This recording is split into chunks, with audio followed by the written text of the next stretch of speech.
দুর্গন্ধযুক্ত আওয়ামী লীগ মানুষ এখন শুনলে এরকম করে নাকছি টাকা দুর্গন্ধ।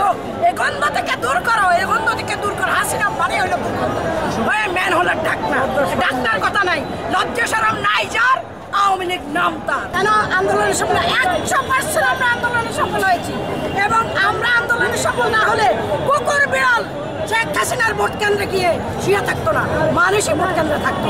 তো মানুষ যে তাদেরকে ঘৃণা করে প্রত্যাখ্যান করে সেটাই তারা ঘরে ঘরে দায়িত্ব ভোট আনতে পারে নাই, এবং তাদের লোকজনই তাদেরকে ভোট দেয় নাই। তাদের মুখে আবার বড় কথা, তাই না? আর আমাদের নোয়াখালীর ভাষায় কইতে হয় সোনার বড় গলা, আর বলছে দুধ গলা।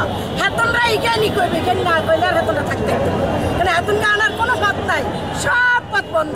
তবে একটা কথা আমরা শুধু এই আপনাদের চ্যানেলের মাধ্যমে, সোশ্যাল মিডিয়ার মাধ্যমে আমরা বলতে চাই, বাংলাদেশের জীবন যাবে, বাংলাদেশ মানুষ জীবন দিতে প্রস্তুত, তবুও ভারতকে করিডোর দিতে প্রস্তুত না।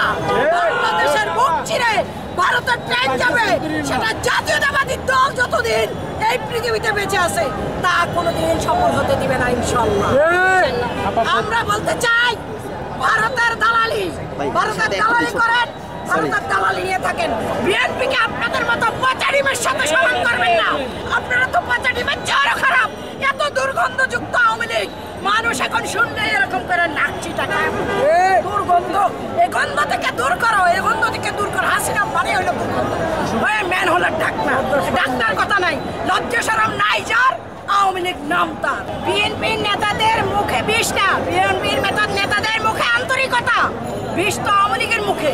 আওয়ামী লীগ মুখে বিষ ছাড়ে, অন্তরা বিষ ছাড়ে, বিএনপি নেতাদের মুখে কখনো বিষ নাই। আন্তরিকতা আছে বলেই এখনো পর্যন্ত ক্ষমতা টিকে থাকতে পারছে, আন্তরিকতা না থাকলে কখনো ক্ষমতা টিকে থাকতে পারতো না। বিএনপি নেতারা জনগণের দল, আর দেশনেত্রী বেগম খালেদা জিয়ার জনগণের নেত্রী। দেখেন না নেত্রীর জন্য মানুষ কিভাবে হাহাকার করছে।